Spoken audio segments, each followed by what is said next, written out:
There's no manual how to raise your kids. We all know that. But how aligned are you and your partner when it comes to parenting? Do you have the same beliefs, the same standards? Let's look at Kurt for a second. He's a goal-driven man taking pride in his work, but working from home suddenly is challenging. He loves his kids, but he can't stand the shouting and fighting and playing when he needs to work. Alice, Kurt's wife, is a loving mother to her kids, but she too has a very demanding job working for herself. Being in lockdown, she tries her best to organize the kids' day for them. She plans ahead what activities they can do just to get her own work done and to try and keep the peace.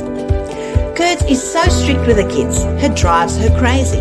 How can he expect them to be quiet all day? We're all living and working in the same house. Children need to play.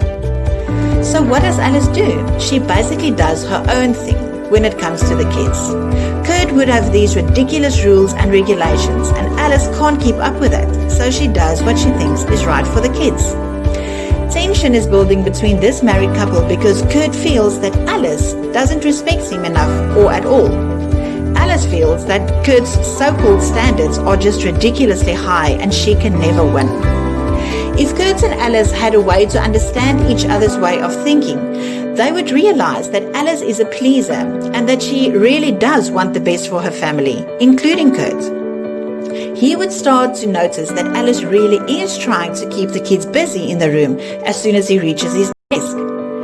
And Alice would know that although Kurt has his standards, maybe they can negotiate on some of his rules. Kurt will understand that to keep the peace, he must choose his fights.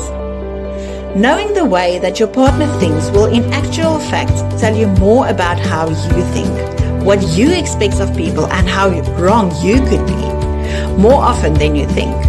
Know your own way of thinking and see how this will hugely impact your marriage.